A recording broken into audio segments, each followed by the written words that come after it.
ile bakanlığın almış olduğu kararlar uygulanmaya başladı. Tabii tartışmalar da devam ediyor kapanmayla ilgili. Girne ve Lefkoşa derken dün Mausa'da da vakaların ciddi artış gösterdiğini gördük. Zaten riskli bölgelerden diğer bölgelere de bir geçiş vardı. Tabii bunun dünyada da birçok yerde örneği var. Bu sebeple vaka sayılarında patlamalar görülebiliyor. Artı yayılma hızında da ciddi artışlar olabiliyor. Peki bundan sonrasında neler olacak, neler olmalı konuşacağız. Aşıyı tabii ki konuşacağız. Bugün neler yaşandı ve tüm bu konularla ilgili eski meclis başkanı Doktor Sibel Siber bugün yayınımıza katılacak. Sizlerin de yorum ve mesajlarıyla gündem özele başlıyoruz diyelim. Ve evet Sayın Akar, merhabalar. Merhabalar Funda Hanım. Herkese hayırlı günler dileyerek başlayalım. Evet, bugün yeni uygulamaların ilk günündeyiz. Lefkoşa ve Girne'de iş yerleri büyük ölçüde diyeceğim. Çünkü Girne'de bazı yerlerin kapatılmadığı yönünde iddialar var. Ama genel anlamıyla kapatma kararı uygulamaya girmiştir. Ve dolayısıyla polisin de çok sıkı denetim yaptığını gördük. Özellikle Alsancak, Girne çıkışlarında çok sıkı denetimlerin olduğunu gördük. Bölge insanının dışarı çıkmasını engellemeye çalışıyorlar. Ama bu arada çok sayıda da izinli aracın olduğunu gözlemledik. Korkunç sayıda izinli araçlar. Yani neredeyse yasaklılar, dışarı çıkamayanlar, bir bölgeden bir bölgeye gidemeyenler, tabii yarı yarıya değil, mümkün değil ama %10-15 insan galiba nüfusun öyle görülüyor. İzin altında, işletmesinin izni altında dışarıda dolaşmaya devam ediyor.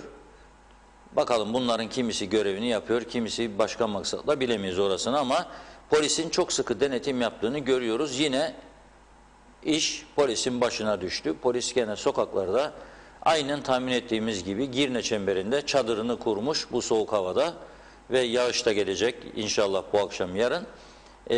O yağışlı havalarda da onlar denetimlerini sürdürecekler. Ve Lefkoşa Girne acaba yeterli olacak mı? Bugünkü Diyalog Gazetesi'nin manşetini arkadaşlar ekrana bir getirsin. Panik var diye bir başlık attık. Neden panik var? Çünkü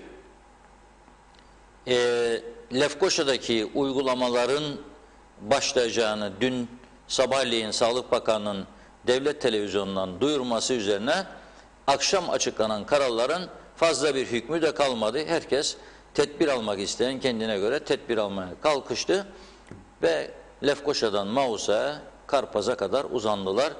Yeni Erenköy Belediye Başkanı'nın belirttiğine göre dün akşam saatlerine kadar 500'den fazla araç bölgeye girmiş oldu. Kimisinin yazığı var orada diye gitti, kimisi başka yakınlarının yanına yerleşme kararı aldı, oraya o amaçla gitti ve böyle bir yoğunluk oluştu. Yine dün akşam aralarında bir de milletvekilinin olduğu bir grup arkadaşımızdan aldığım bir bilgi. Şöyle diyor o doktor arkadaşım, benim diyor kaldığım sitede kışın diyor tek başıma benim diyor. Bir yığın boş ev vardır diyor. Kimse orada değil diyor. Yazın geliyorlar. Fakat dün diyor bir baktım diyor, yani dün için söylüyor. Bir baktım bugün diyor. Benim site dolmuş diyor. Cıvıl cıvıl oldu. Bütün Lefkoşa'dakiler çıktı geldi diyor buraya. Aman çünkü Lefkoşa'da sokağa çıkma yasağı var. Burada daha rahat dolaşırız, daha iyi gezeriz diye. Fakat bunun da çok ciddi sorunlar yaratacağı yönünde iddialar var. Hükümetin bunu bir an önce daha da geç olmadan değerlendirmesinde fayda vardır. Yani sadece iki bölgeyi kapatmakla bu işin üstesinden nasıl geleceğiz? Kaldı ki yeni kararların dün açıklanmasından birkaç saat sonra diyeyim, Sağlık Bakanlığı'nın dünkü vaka sayılarını açıklaması oldukça dikkat çekiciydi. Ne dedi Sağlık Bakanlığı dün açıklamasında? 38 tane vaka meydana gelmiş. Bu 38'in 9 tanesi Lefkoşa'da ama Lefkoşa kapalı. 14 tanesi Girne'de kapalı. 14 tanesi Mausa'da. Mausa açık. Çok da güzel bir karikatür var. Biraz yukarı alalım arkadaşlar. Cemal Tunceri'nin müthiş bir karikatürü. Kıbrıs'ın, Kuzey Kıbrıs'ın daha doğrusu bugünkü halini yansıtan karikatüre bir bakalım. Kendisini kutluyorum. Daha önce izin almıştık başka karikatürleri için. Bugün de bu yeni karikatürünü yayınladık. Lefkoşa ve Girne kapalı vaziyette, kara çarşaflar içinde. Mausa'da ise süper minili bir bayan görüntüsü var. Bu da Kuzey Kıbrıs'ın bugünkü gerçek durumunu gösteriyor. Lefkoşa, Girne koronalı, kapalı, Mausa açık, serbest. Bu bizi acaba başarıya götürecek mi? Bunu tartışmamız lazım. Üzücü olan şudur. Bugün daha sakin olmaya çalışacağım. Üzücü olan şudur. Hala da önemli makamlarda olan bazı kişiler, hala da önemli makamlarda bulunan bazı kişiler, bu kadar zaman sistemsizliğin, yanlışların ve kendi kendimize yarattığımız sorunların farkında olmaması bazı makam sahiplerinin ve tamamen bütün olayları aynı sektörlerin üzerine yıkmaya çalışması gerçekten üzüntü vericidir. Gerçekten üzüntü vericidir. Dün Girne Belediye Başkanımız bir televizyon programında 3 günlük girişlere mal etmeye çalıştı kısmen bugün yaşananları. Halbuki 3 günlük girişlerde kaç tane vaka olduğunu bugün oldu Sağlık Bakanlığı açıklamadı. Ama ortada bir veri varsa aranan o ilgili sektöre göre sadece 2 vaka görüldü. Bu kadar vaka içerisinde sadece 2 vaka. Çünkü bir PCR Türkiye, bir PCR Kuzey Kıbrıs'ta yapılıyor. 2 gün geliyor gidiyor adam. Bunun üstüne yıkmaya çalışıyor bazıları. Yine bugün tanık oldum, dinledim bir önemli bakanlığımızın bir önemli görevlisini. Yine bugünkü ekonomik çıkmazın bu şekilde devam edemeyeceği iddiası var. Yani turizmin bu ülke için artık yani düşünülmesi gereken bir sektör olduğu yönünde. Halbuki Güney Kıbrıs gibi Kuzey Kıbrıs'ın dış ticaret açığında turizmdir kapatan bütün açığı. Yani turizm olmadığı anda Kuzey Kıbrıs tamamen dışa bağımlı, hiçbir geliri olmayan bir ülke olur. Ve bu ülkenin teknoloji üretip de dışarıya satabileceğini düşünmek gerçekten ciddi bir değerlendirme olamaz.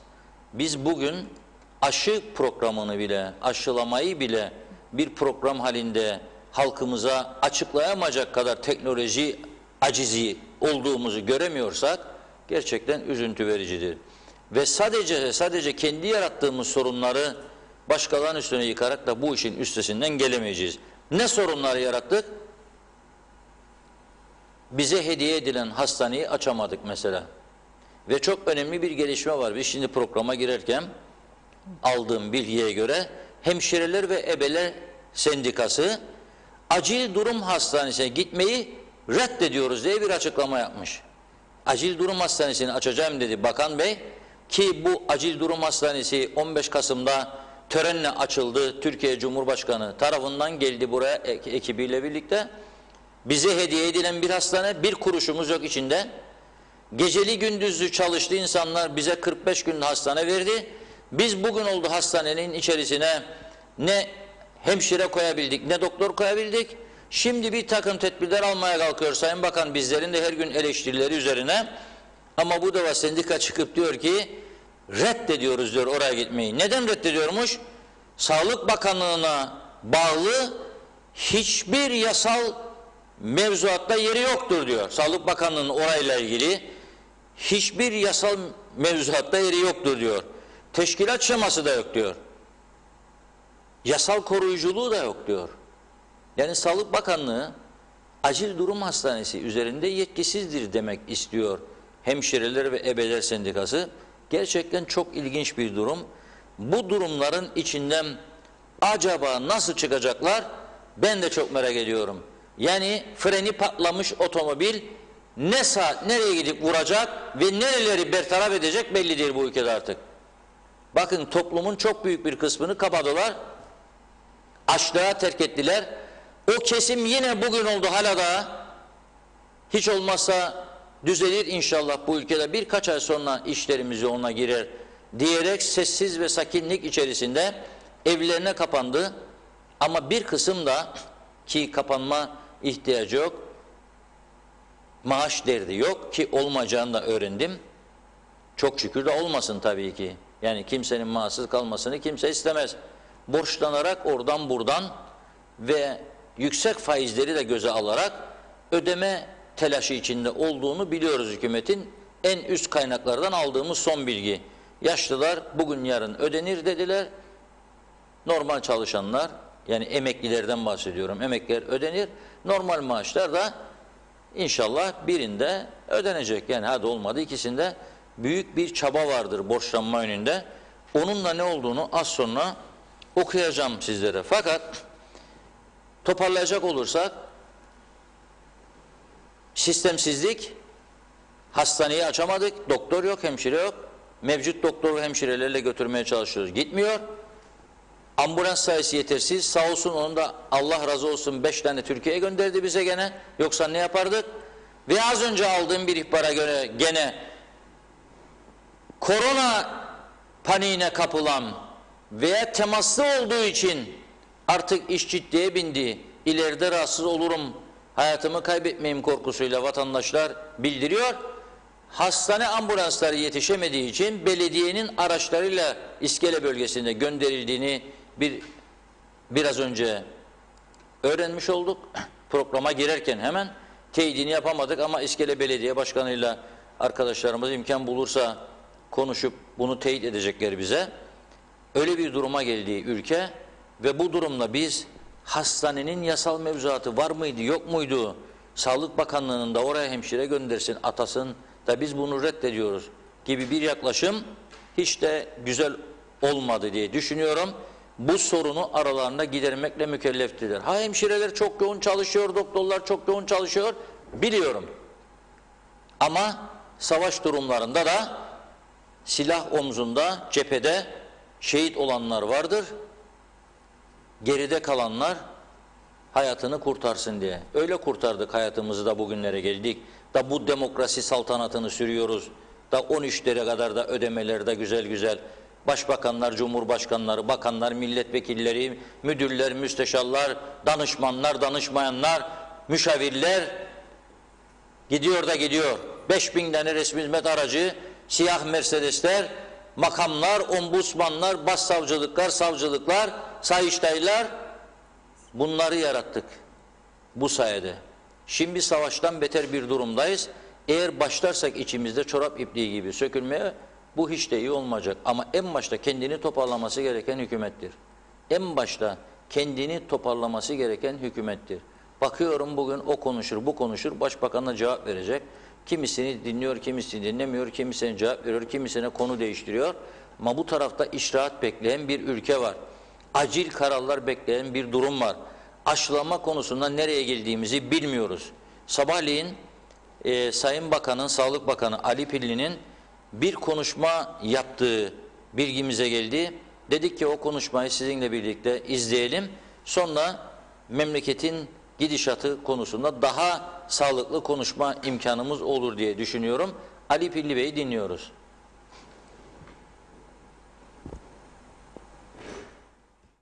Gerçekten bugün çok üzüldüm.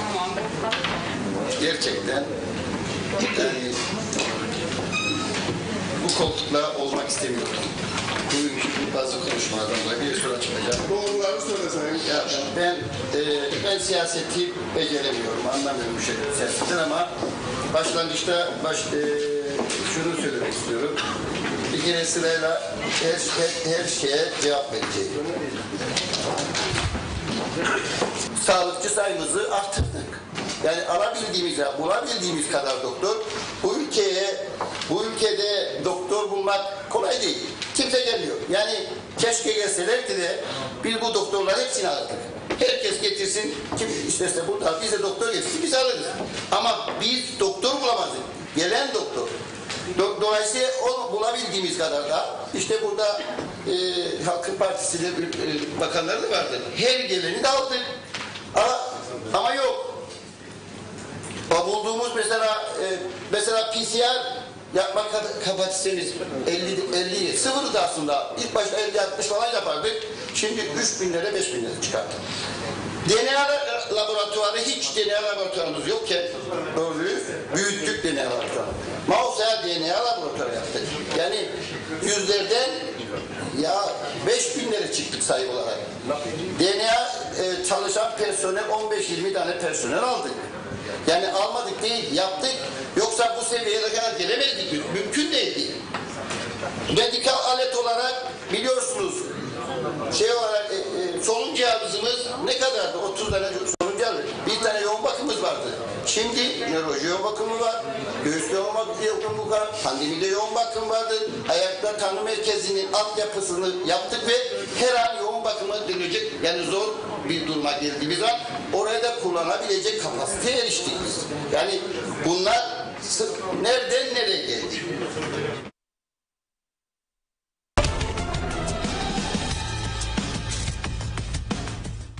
Yazın. Evet, Sağlık Bakanı Ali Pilli'nin açıklamalarını dinledik. Neler söyleyeceksiniz Reşat Bey? Bir defa Ali Pilli Bey'i kutluyorum. Dünyanın en iyi Sağlık Bakanı dedi Başbakan. Ona katılamayacağım ama yani olmasını istiyorum çünkü ülkemizin tanınmasına yol açacak böyle bir şey olursa. Ama dünyanın en sevimli bakanı diyebilirim. Bugün çok üzgünüm diyorken gülüyor. O görüntüyü getireyim arkadaşlar, böyle bakanı. Bugün çok üzgünüm diye başladı konuşmaya ama nasıl gülüyor? Dedim Allah gülücüklerini artırsın. Allah iyiliğini, sağlığını versin. Çok üzgünüm. En çok üzgün olduğu günde gülüyorsa yüzü gerçekten demek ki hiç üzüntüsü olmadığına bak. Çok üzgünüm der. Ya keşke ben de üzgün olduğumda böyle gülebilsem. Yani bilmiyorum. Ben üzgün olduğumda çok farklı bir insan olurum. Kapanırım bir tarafa, kendimle konuşurum. Ama yani yüzüm kesinlikle gülmez. Ama Allah gülücüklerini artırsın. İnşallah hep mutlu olur. Ama ne diyor? Bulabildiğimiz kadar doktor aldık diyor. Hani doktor nerede diyor? Varsa gelsinler diyor. Aman Allah'ım. Ya bu nasıl bir şey? Bakkal dükkanına şeker pirinç mi alıyoruz? Ya gel dediğinde doktor mu bulun? Nasıl? Mart ayında başladı bu korona. Ondan önce de doktor ihtiyacımız vardı. Hem de çok acil durum. Bak, gece giden, acile giden, acil durum doktoru yoktur bizde yeteri kadar. Acil serviste bakabilecek acil servis doktoru yoktur yeteri kadar. 60, 70, 80, 100, 150 kişinin biriktiği çok oldu Lefkoşa Devlet Hastanesi acil servisinde. Bir doktor, bir hemşire veya iki hemşire perişanlık yaşadıklarını çok dinledik. Yoktu, eksikti. Her gün, her defasında söylüyorum. Bizim bir tane ölümlerden sonra otopsi yapacak adli tıp doktorumuz vardır sadece. İkincisini alamadık. 10 sene, 15 senedir böyle gidiyor bu iş. Defalarca söyledik, defalarca yazdık. Mevcut adli tıp doktoruyla röportajlar yaptık İdris Bey'le. Adam çok söyledi. Ya ben de insanım dedi. Benim de izin hakkım var dedi. Ailevi durumum var. Allah etme sağlığıma bir şey olsa ne olacak?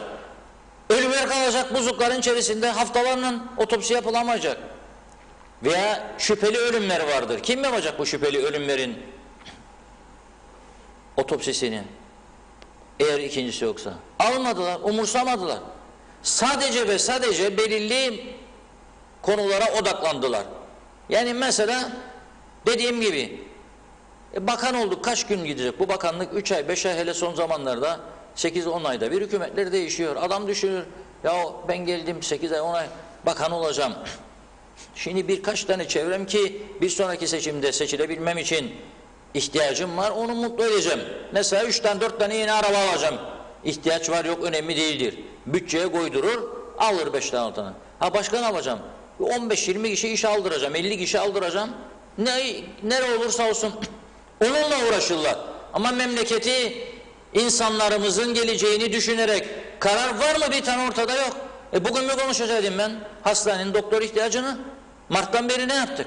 Mart'tan beri burada bağırıyoruz, hemşire alın, doktor alın. Bıraktım bunu da. Emekli çıkanları ne çağırmıyor? Yoğun mecliste oturan arkadaşlara sorarım. Bizi dinlemiyorsanız, ki bütün Kıbrıs bizi dinliyor, onlar da dinliyor. Biliyorum ben çok sayıda milletvekili politikacı bizi de dinliyor ama hadi dinlemiyorlar. Biraz akıl kullanır insan ya, orada oturduğum yerde veya salonu terk ediyorlar. Bakan girin içeri hepsiniz birden. Hepinizin de sorumluluğu var. Sorun kendisine sor. Bir dakika dur bakalım. Soru 1 Ali Pilli Bey. Soru 1. Peki madem sen şu anda artık sıkıştık, dönmeyeceğim ben Mart ayına. Dönmeyeceğim Mart'tan öncesine, o kadar doktor açığın var, almıyorsun. Ben bugüne döneceğim. Mart'ı da unuttum, Nisan'ı da unuttum, Mayıs'ı da unuttum. Pandemi süresince alman gerekirdi. Açılmadan hastane almadın. Münhal ilan etmedin. Şimdi daha münhal. Hala daha alınacak olanların isimleri askıda duruyormuş. Sınav sonuçları. Bunu bile erkene getirmek için yasa değişikliği veya yasa gücünde kararname çıkarmıyorsun, yapmıyorsun. Sormaz mıyım ben kendisine, bir dakika ya. Daha 3 gün önce devlet hastanesinin emekli çıkmış baş doktoru çağrı yaptı. Yardım istenirse biz varız diye. Adam paylaşım yaptı ya sosyal medyadan. Yardım istenirse varız diye. Kaç kişi bizim aracılığımızla doktor hemşire varız diye açıklama yaptı. Özel çalışan İlper İpekdal kaç defa varız dedi. Gittiler bakanı ziyaret ettiler. Sayın Bakan yaralanın bizden dediler. Ne çağırmıyorsunuz bunları? Ve bugün siz Allah korusun vaka sayısı eğer iddia ettiği gibi sabahleyin demiş ki daha şu an itibariyle 20'dir demiş bugün vaka sayısı. Akşama 40-50 olursa hastaneler de doldu diyor. Her taraf doldu diyor. Hastaneler doldu diyor. Nerede yatıracak bu insanları diye düşünmeye başladı şimdi. Orada da boş hastane durur. Orada da fuar durur. Orada da spor salonu bomboş durur. Bir yıl spor salonunda odalar var. Tenis, masa tenisi, voleybol, basketbol ve oteller durur. Kapattıkları oteller, beceriksizlikleri yüzünden batırdıkları sektörün otelleri var bomboş. Parasız teklif edenler var. Onu da kullanmadılar. Neden? Daima insan, ben şundan korkarım. Eğer birilerine fazla bağlanırsan da seni hele bir yerden kendine sicimle bağlamışsa hiçbir şey yapamazsın. Hayatın bitmiş demektir. Yapabileceğin bir tek şey vardır. Susup sinip kalmak veya emirlere göre hareket etmek. Susup sinip kalmak veya emirlere göre hareket etmek. Bunun dışında yapabileceğin hiçbir şey yoktur.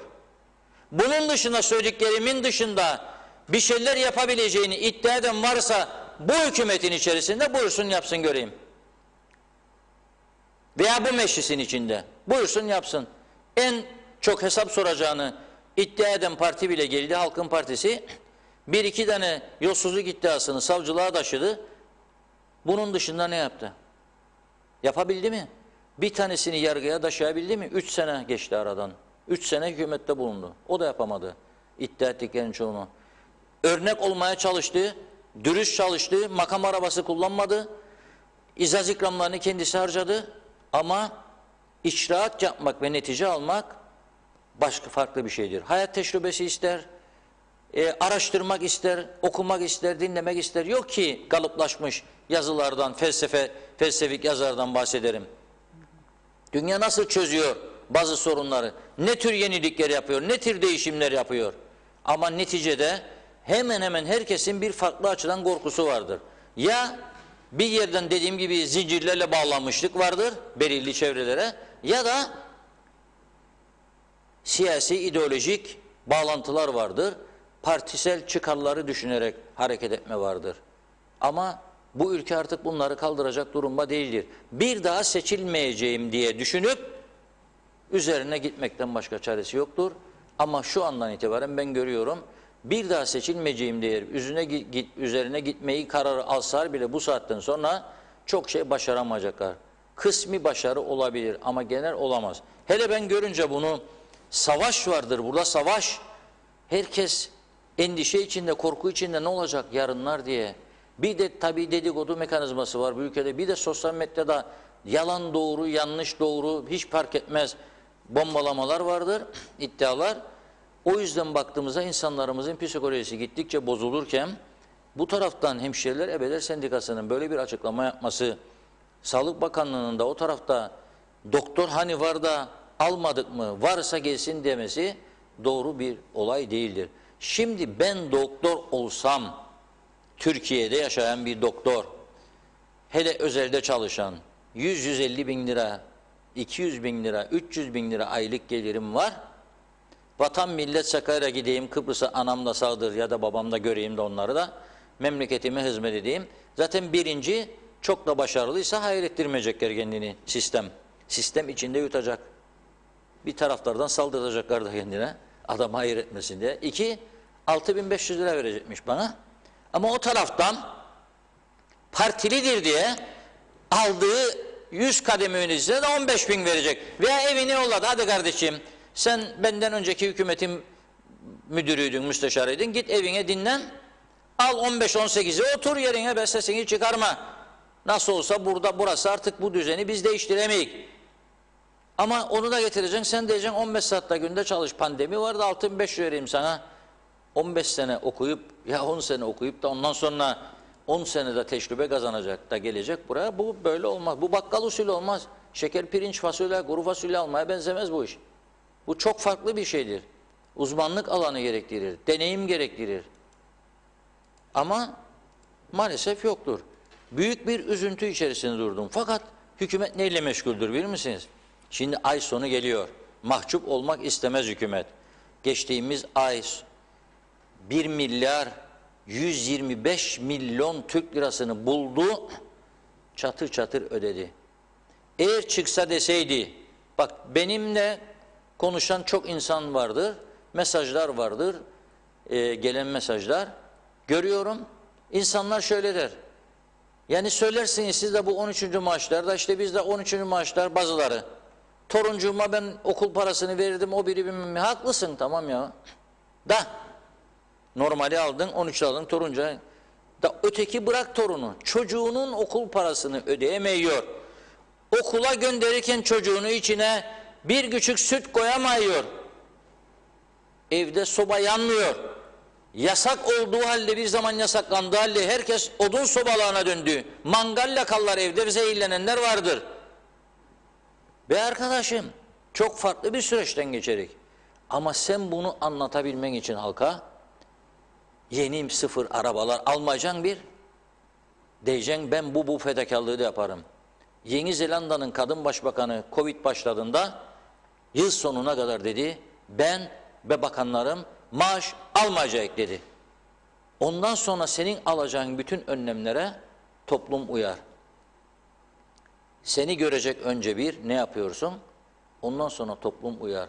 Ama hiçbir tedbiri biz o kadar buradan söyle aldıramadık kendilerine. Varsa yoksa ödeyeceğim be birader der ve daha da alacağım der. Cumhurbaşkanı seçimi olacak diye 500-600 kişi aldılar ihtiyaç olmadığı halde. O alınanların kabahati yoktur. Helal olsun, kutluyorum da başardıkları için. Başaramayanlara da ne diyeyim size? Yani ne diyeyim başaramayanlara da? Bulun bir yolunu siz de. Gidin parti rozeti bir şeyler yapın. Bir sonraki sefere de sizi mutlu ederler inşallah.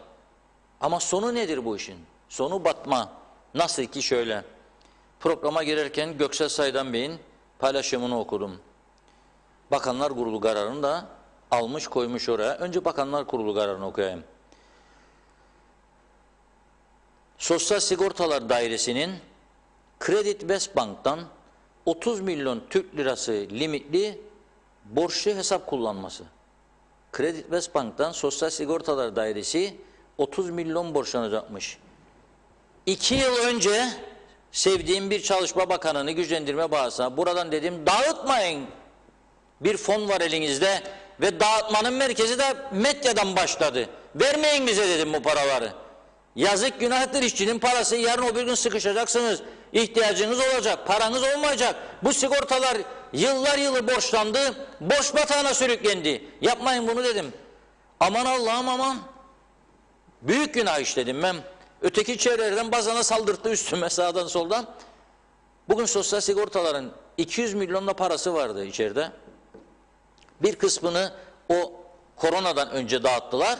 Söylediğim maksat için sözde yerel iş gücü, yerel istihdamı, mevcut yerel işçiler var iken kurumlarda sanki yeni yerel işçi alıyormuş gibi Dağıttılar paranın bir kısmını. Sonra geriye ne kaldı? Bir miktarlar kaldı. Dediler baklar özel sektöre para veremiyor. Bir sus payı verecek insanlara. Nedir yapacağı? 1500 TL vereceğim aydaydı. Onlar da temizledi. Bu şimdi yeni gelen Doktor Çalışma Bakanı dedi ki kaynak bitmiştir dedi. Havada bulut, siz de 1500'leri unut dedi. Gariban vatandaşlara, onların böyle hemşireler, ebeler gibi, kıta öösler gibi güçlü sendikalar yok ki. Öf dediğinde hükümete otursun yerine. Yoktur öyle bir şey. Bunlar çaresiz. Bunların öyle bir gücü yok. Neyse. Şimdi geldi sosyal sigortalar maaş ödeyemeyecek. Tabii ödeme günü. Ödeme günü maaş ödeyemiyor. Şöyle diyor. Bakanlar Kurulu önergeye ekli sunulan 21.1.2021 tarih 6,2021 sayılı Sosyal Sigorta İdare Meclisi kararı ve Borç Yönetim Komitesi'nin 22.1.21 ve 1.2b.1.2021 sayılı kararı doğrultusunda maaş ödemelerinde sorun yaşanmaması için diyor. Credit Bank bünyesinde 30 milyon Türk lirasına kadar limitli borçlu cari hesap kullanmasına, oluşacak masrafların Sosyal Sigortalar Dairesi tarafından ödenmesine ve borç senedinin Sosyal Sigorta Dairesi Müdürü tarafından imzalanmasına, ayrıca söz konusu borca devlet kefalet senedi verilmesine karar verdi. Devlet kefalet senedi verdiğinde o kefaletin kaynağı nedir? Yani neye dayanarak verdin bu kefaleti? Nereden para vereceksin? Petrol satacaksın da onun parasından vereceksin. Altın rezervlerin var, gerekirse bozacaksın, bir miktarını vereceksin. Nedir? Hiçbir şeyin yoktur. Sıfıra sıfır, elde sıfır. 1,5 milyar euroya yakın da borcu var devletin. Bu devletin 1,5 liraya yakın borcu var. Rum tarafının bizimle federasyon çatısı altında birleşmeyi reddetmesinin ana sebeplerinden biri, hatta başlıcası budur. Belamı alacağım diyor, bunları aldım borçların içinde getireceğim. 2 45 yaşında emekli ettiler, 40 yaşında ben bunlara ölene kadar maaşla vereceğim. 3 hastalıklı bir toplum yarattılar. Çok hasta insanımız vardır, bakmasınlar böyle. Çok hasta insanımız var, doktora gitmekten korkuyor. Ya en azından her 10 kişinin 7 tanesinin dişleri çürüktür ya ağzında. Her 10 kişinin 7 tane, 8 tane, 6 tanesinin dişleri çürüktür. Doktora gidemiyor. Nasıl gidecek? 4.000 lira der kendine geldiğinde, 5.000 lira der. Nasıl ödeyecek ya bir işçi 5.000 lirayı? Gitmez. Devlet buna birçok hastalığın da ana sebebi dişlerdir. Toplum bunu da bilmez. Yoktur, böyle bir eğitim yok, böyle bir anlatma, bir kötü zorlama yok. Ne adam 3.000 Türk lirası var adam, nasıl gidecek dişine 5.000 lira dediğinde hesap kendine? Kırıldı dişin, sana ben porselen diş yapacağım. 5.000 lira, 6.000 lira nasıl verecek bunu? Ve bu Sosyal Sigortalar Kurumu öyle görünüyor ki şu anda yeniden iflasa sürüklenmiş durumdadır. 30 milyon Türk lira. Peki ben bu kağıdın üstünde aynen Göksel Bey soruyor burada. Bakanlar Kurulu Sosyal Dairesi'nin özel bir bankadan 30 milyon TL borçlanmasıyla ilgili bu kararı üretmiş olup diyor. Oluşacak masrafların daire tarafından ödenmesi olmuştur. Bu masraflara ek ödenmesi taahhüt edilen faiz oranı ve ödeme koşulları hakkında maalesef hiçbir açıklayıcı bilgi verilmemiştir. Bu ülkenin bir vatandaşı olarak kamuoyuna açıklayıcı bilgi verilmesinin şeffaflık ve bilgi edinme ilkeleri bakımından her hükümetin asli görevi olduğunu belirtmek isterim. 4 dörtlük bir açıklama. Kaç paraya borçlandın? Nedir faizi bunun? Nedir faizi bunun? Kaç para? Bu parayı 30 milyonu sana Credit Vest garagaşına garagözüne mi verdi? Kaç paradır borçlanma faizi bunun? Bu ay 30, gelecek ay. Sen şimdi kapattın Lefkoşa'yı, Girne'yi ve ben adım gibi eminim buraya istediklerini söylesinler. Çok kısa saatler içerisinde, belki bugün değil yarın belki, ama saatler içerisinde diğer bölgeleri de kapatmak zorunda kalacaklar. Kapatmadıkları takdirde çok daha ciddi sorunlar var bizi bekleyen. Ben onun için bütün sevenlerime, dostlarıma sesleniyorum. Kapanın evinize. Bırakın onu bunu. Çünkü çok ciddi iddialar var ortada dolaşan. Ve bunun sebebi de devletin yarattığı sorumsuzluklardır. Devlet kendisi başından bu işi sıkı tutmamıştır. Hastanesini çalıştırmamıştır. Temaslılarla ilgili onların karantina otellerindeki yaşam koşullarını iyileştirmemiştir. Kişilere göre otel ayarlaması yapmış, torpile göre merkezler ayarlamış durumdadır. Ve bu yüzden de insanlar ne gideceğim de beni yurt odasına mı kapanacak diyerek korkmuştur ve temaslı olduğu halde bunu bildirmemiştir. Ve bugün bu patlamanın da esas sebebi budur, buraya gelmiştir. O yüzden sınırlarını kontrol edememiştir. Akıncılardan, başka taraflardan, bak dün gene kaçak bölgeden 2,5 kiloya yakın uyuşturucu getirmiş yabancı uyruklu birisi bizim tarafa, güneyden. 2,5 kiloya yakın. Ve bu haber normalde manşetliktir. Diyalog gazetesi bunu küçük verebildik önden. O kadar çok konu var ki küçük verdik, sorduk da patron kimdir? Yakalanan adam Daniel diyor. Emekavuru diyor. Emekavuru Nijeryalı mı, Tanganyikalı bilmiyorum. Yakalıyor kendisini, kaçak yoldan getirirken 2,5 kilo kime satacak ya bunları? Kimdir patron hakikaten? Kimdir? Polisimize sesleniyorum buradan. Genel müdürümüze güveniyorum. Ekibine güveniyorum. Güvenlik kuvvetlerimize güveniyorum. Polis ona bağlıdır. Lütfen bu işin kontrolünü daha sıkı yapsınlar. Polisin içinde de fareler olmasın lütfen. Bu iş gittikçe büyüyor. Riski artıyor. Peki şimdi soruyorum buradan. Bu Göksel Bey'in sorusunu ben de soruyorum. Kaç para borçlandınız? Yüzde kaç faizde borçlandınız? 30 milyon. Peki Maliye Bakanı ne yapacak acaba? Normal maaşlar için. Bu sigortalar için. Maaşları ödeyebilmek için 30 milyon borçlanıyor. 1500'ler yok. Onları unut, bitti o. Onlara hiç vermeyecek. Bu sosyal sigortalar şimdi gene kapatmaya gittin. Kimden para toplayacak acaba kapalı iş yerlerinden de bir sonraki ay Şubat sonunu ödeyecek ve Şubat'ta daha az çeker gün olarak. Gözümüzü açıp kapayıncaya kadar geldi aybaşı. Nasıl ödeyecek? Devlet memurları için ne kadar borçlanacak? Gene bir şeffaflık yok. İşte bugün mesela mecliste orada çıkar birisi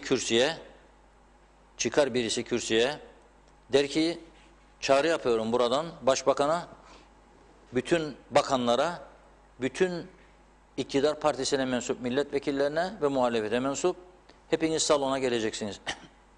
Ya salona geleceksiniz yahut da ben bu meclisi kapatmayacağım. Buradan da çıkmayacağım. Ölümü çıkarırsınız buradan ama ben çıkmayacağım canlı buradan. Ve oturdurum karşıma ve derim ki kendilerine gelin bakalım. Bu ay başı siz maaşları nasıl ödeyeceksiniz?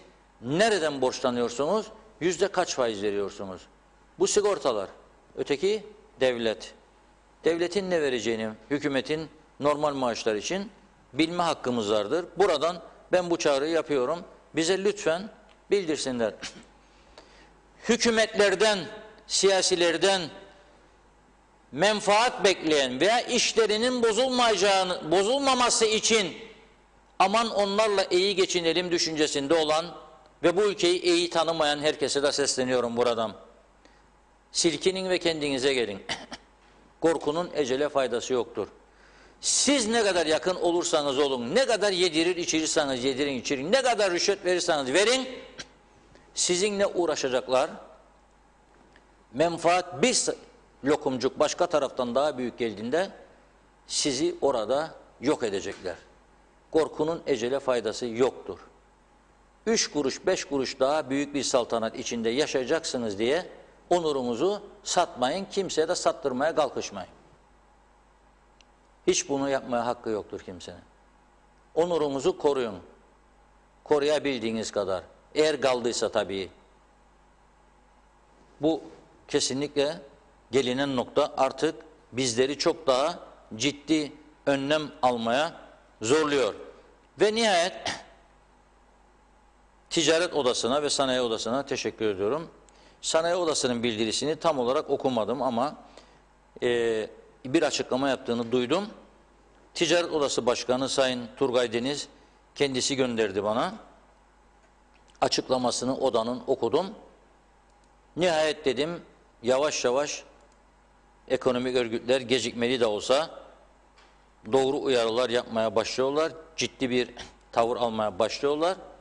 Ve şöyle diyor Ticaret Odası hükümete, kaç yapayım derken diyor göz çıkarmak üzeresiniz diye uyarıyor. Diyor ki sadece Lefkoşa ve Girne'de kapanma kararı ülke genelinde vaka sayısının düşürülmesinde bir anlam ifade etmeyecektir diyor.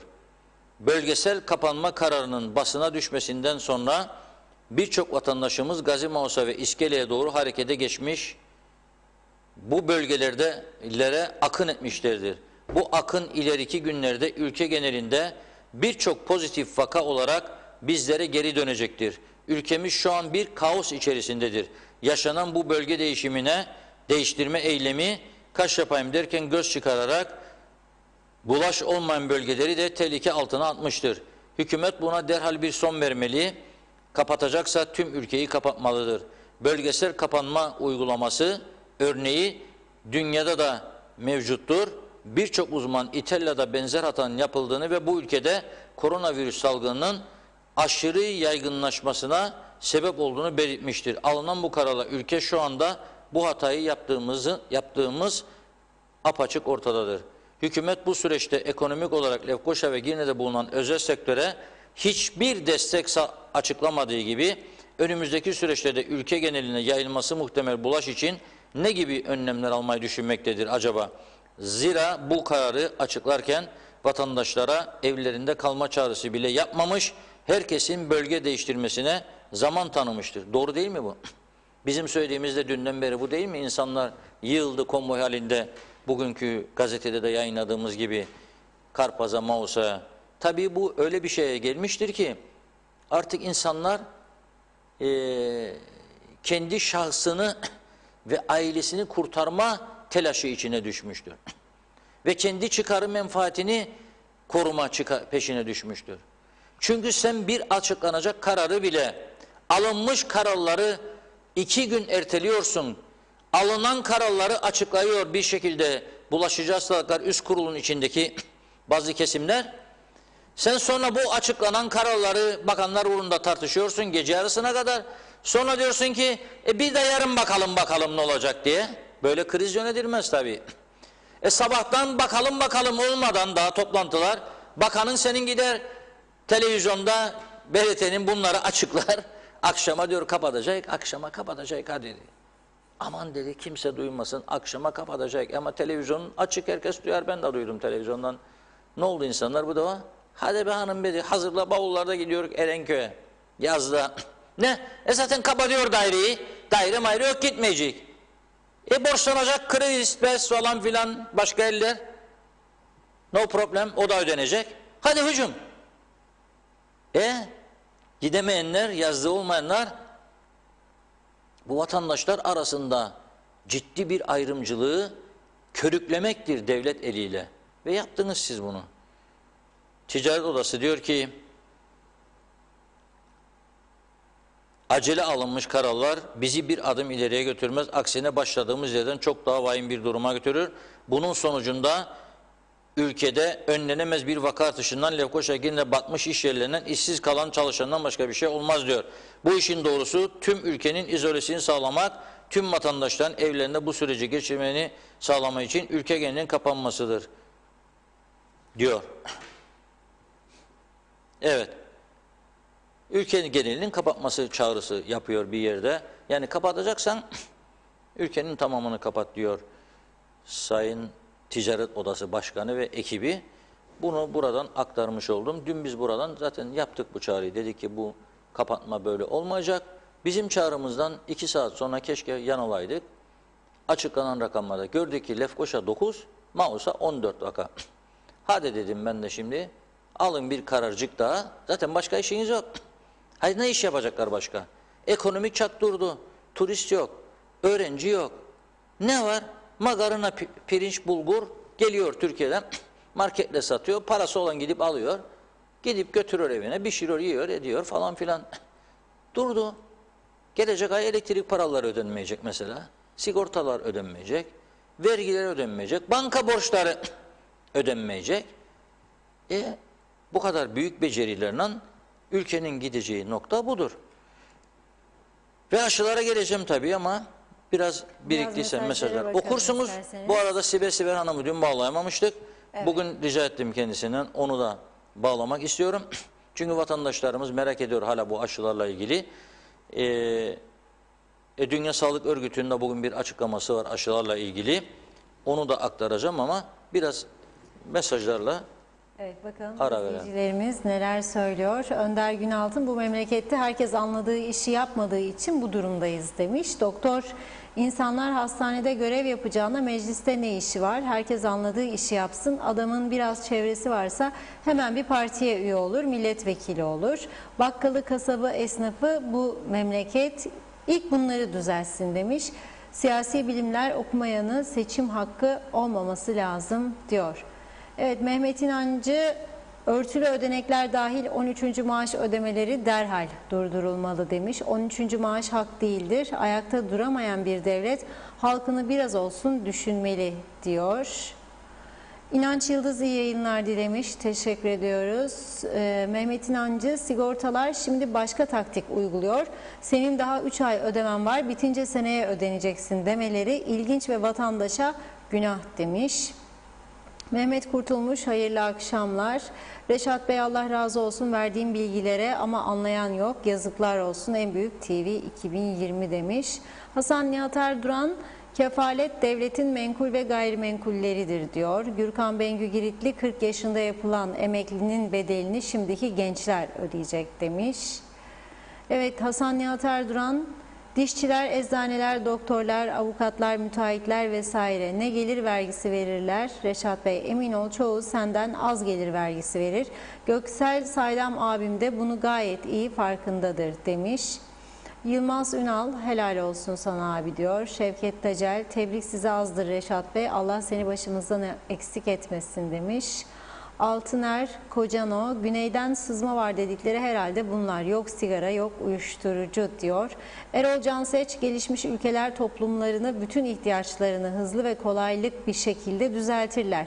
Çünkü topluma kolay ve hızlı hizmet, toplum için kolay ve hızlı kazanç olduğu gibi devletine de kolay ve hızlı bir şekilde vergilerini öderler diyor. Arif Mustafa Cüce, iyi yayınlar dilemiş. Reşat abi, takdir ederim her zaman sizi diyor. Hasan Nihat Erduran, bankalardan teklif alındı. Az faiz teklif edenden kefaletle borçlanılacak, normaldir. Çarşı esnaf, işçi, memur ve emekli maaşlarıyla döner çünkü demiş. Volkan Bazı Kuvvet, Funda Hanım Londra'dan sevgiler saygılar. İyi yayınlar, Allah iyiliğini versin. Reşat Bey'in ağzına sağlık, söylesin ve korkmasın diyor. Metin Maraş Ali, hoş vakitler, kolay gelsin, iyi yayınlar dilemiş. Teşekkür ediyoruz. Mehmet Daman, iyi yayınlar diliyor o da. Reşat Bey çok sinirli, kendine dikkat etmesi lazım demiş. Aslında bugün sinirli değilsiniz pek Vallahi o kadar. sinirli değilim. Bugün Dün daha düne göre- sinirliydiniz ama. Bugün düne göre daha rahatım. Düne göre Evet. daha iyisiniz. Evet. Dün de aynı yorumu yapmıştık. Galiba aynısını copy paste yapıp gönderdi. Altında başka bir şey daha yazmış. Şey diyor. Reşat Bey iyi niyetli bir, onu da dünkü yazdığıydı. Evet, bakıyorum. Köksal Şengün, iyi yayınlar. Sayın Akar, pazartesi akşam 8 civarı test oldum. Bugün çarşamba oldu. Hala sonuçları alamadım. Sağlık Bakanlığı'nın numarasını arıyorum. Başka yere yönlendiriyorlar. Arıyorum, açan yok. Ben evimde kronik hasta annem var. Bu kadar zor mu bu sonuçları vermek? Köyüme ambulans geldi. Pozitif vaka vardı. Aldı gitti. Allah yardımcımız olsun demiş Köksal Bey. Sabri Kelebekzade de iyi yayınlar diliyor. Mürüde Sütçüoğulları, daireler çalışıyor demiş. İbrahim Kuloğlu, Reşat Bey bu nasıl kapanma? Ben inşaatta işlerim. Her yerin dünkünden farkı yok. Sokaklarda maskesiz insan dolu, trafik çok yoğun. Alsancak bölgesi denetleme yok demiş. Uzun Petrol'ün orada Alsancak bölgesinin giriş çıkışında polisler vardı aslında. Adem Yazgan, böyle saçmalık olmaz. Kapanma dedikleri sadece iş yerleri. İnsanlar dışarıda gezmelere böyle kapanma mı olur diye soruyor. Şebnem Taran, acil 15 gün tam kapanma olmazsa daha kötü olacak ve hiç açılamayacağız demiş. Zeka Üçer, iyi akşamlar, iyi yayınlar, kolay gelsin demiş. Hasan Nihat Erduran, Girne'de yaşlılarımızı 3 saat bekledik, aşılattık, sıramızı bekleriz evde, geçecek bu zor günlerde, Nisan'a rahatlarız kısmetse diyor Hasan Bey. Mustafa Cici Baba, iyi yayınlar dilemiş, kusura bakılmasın ama memlekette çok kara cahil var. Kimsenin kimseyi taktığı yok, herkes bildiğini okur demiş. Mehmet Çalışkan da soruyor, bu düzeni kim düzeltecek diye. Mehmet İnancı, Reşat Bey, Funda Hanım. Beyazlarda sizin gömlek gri, kırmızı kravat, siyah ceket, ekranda uyumlusunuz demiş. Allah nazardan korusun. Bu ülkeyi sizden başkası kurtaramaz. Çok iddialıyım diyor Mehmet Bey. Şerife Sonatlı iyi yayınlar dilemiş. Teşekkür ediyoruz. Abdullah Demirpençe iyi yayınlar. Sayın Akar, dün Alayköy'e gittim. Dönüşte Gönyeli Kavşağı'ndan Hamitköy'e 50 dakikada gelebildim yorumunda bulunmuş. Cengiz Boyacı da ülkemize hediye edilen pandemi hastanesini çalışır hale getiremeyen dünyada zavallı bir milletiz. Yazıklar olsun bize. Olağanüstü bir durumda bile beceriksizlik diz boyu. Yuh bize demiş. Metin Bayraktar da koltukta oturup eleştirmek kolay diyor. Güner'in yeri var ol Reşat demiş. Allah'ım seni korusun. Konuş da korkma, yorumları hem de çok güzel diyor. Mehmet Daman, dünkünü okumadınız ama yeni ilavelerim var demiş mesajları. Evet, mesajla ilgili her zaman söylüyorum, belli bir limitten sonra göremiyorum maalesef diye. Tekrar yazarsanız elimden geldiğince tabii ki okuyacağım gördüğüm anda. Gül Ali Tosun, Avrupa'da ilk Covid-19 İtalya'nın Lombardiya bölgesinde görüldü ve bu bölgenin karantinaya alınıp kapatılacağı açıklandı. Kapanmadan halk bölgeden ayrıldı. Böylece virüsü tüm İtalya'ya yaydılar. Tıpkı dün bizdeki gibi demiş. Uğur Aykaç, iyi akşamlar, iyi yayınlar diliyor. Bankalar açık, herkes çekleri ve nasıl çekleri var, nasıl kararlar alıyorlar, beceriksizler demiş. Evet, mesajlara bir ara vereceğim. Telefon bağlantımız hazır. Eski Meclis Başkanı Doktor Sibel Siber hattımızda. Sibel Hanım merhabalar. Merhabalar, iyi günler Funda Hanım. Teşekkürler, hoş geldiniz yayınımıza. Sağ olun, hoş bulduk. Merhaba Sibel Merhaba Hanım. Reşat Bey, iyi yayınlar dilerim. Sağ olun. Nasılsınız? Teşekkür ederim. İyi olmaya çalışıyoruz işte. Evet. Yani Dün nedense- bağlanamadık. Biz Evet. biraz yoğun geçti. Yeni kararları anlatmamız falan. Evet, O bak- açıdan bugün birlikte. Şimdi önce hem bir sağlık uzmanı olarak hem bir siyasetçi olarak bu bölgesel kapanmayı nasıl değerlendirirsiniz? Kısaca bir değerlendirme istiyorum. Yani sadece Lefkoşa ve Girne'yi kapatmakla bu salgını önlenebileceğine inanıyor musunuz? Çünkü bir taraftan da vaka sayılarının artmakta olduğuna dair bilgiler geliyor. Evet. Yani şöyle Reşat Bey, biz çok küçük bir alanda yaşayan ve çok sıkı temas içinde olduğumuz bir, yani şehirleri düşündüğümüzde Mausa, Girne, Lefkoşa, sürekli gidip geldiğimiz ve temas içinde olduğumuz bir bölge. Yani burası tek bir bölge aslında. Sanki böyle bölgeler arasında ulaşım azmış veya kapattığımız zaman diğer bölge korunuyormuş gibi bir intiba oluşmasın. Çünkü hepimiz biliyoruz nasıl yaşadığımızı. Lefkoşa'da oturuyoruz, Mausa'da çalışıyoruz. Mausa'da oturuyoruz, Güzelyurt'ta çalışıyoruz. Yani sürekli bir tek bir bölge gibidir yaşam tarzımız. O nedenle işte Lefkoşa ve Girne'de vakalar fazla görüldü. Mausa'da az, Güzelyurt'ta az, onlar açık kalsın şeklindeki bir uygulama çok zaten başından beri uygulamayı duyar duymaz, kararı duyar duymaz doğru bir karar gibi nitelendirmedim. Çünkü ülkemiz gerçeklerini düşündüğümde kaldı ki bir de çok bilinçsiz bir şekilde insanların tatil havasına girip bunu bir tatilmiş gibi değerlendirip bazılarının arabalarına doluşup işte Mausa'ya, Karpaz'a gitmeleri de çok ayrı bir trajikomik ve çok üzüleceğimiz bir durum. Bu neyi gösteriyor bize? Aslında demek ki biz bu bilince varmadık. Yani niçin kapanacağımızı, ne nedenle kapanacağımızı tam olarak içselleştiremedik veya bu konuda yönetimin zafiyeti, ciddi iletişim kuramaması, bu kapanmanın ne maksatla olduğuna dair ciddi açıklamaların olmaması, veri eksikliği insanlarımızı yine bir rehavete sürükledi. Ve bu çok üzücü bir durum aslında. Çünkü bir kapanma kararı alınırken bu kırmızı alarmdır. Ciddi bir alarmdır ve bu alarmın için alındığı, bu karara niçin varıldığı verilerle ve bu kapanmadan ne beklendiği, kapanma süresince hangi uygulamaların devreye gireceği, hangi plan ve programın yapılacağı detaylı bir şekilde halka anlatılmalıydı. Yani bir kapanma olayının ne anlama geldiğinin bilincinde değilsek ve bunu bir tatil gibi değerlendirirsek bunun zararını hep beraber göreceğiz. Yani hem birey olarak hem toplum sağlığı açısından hem yani yaşadığımız bu süreci, bu günlerin çok daha olumsuz, çok daha kötü günlere yol açmış olacağız. Yani ben hep eleştirdiğim bir konu var. Başından beri hep eleştiriyorum.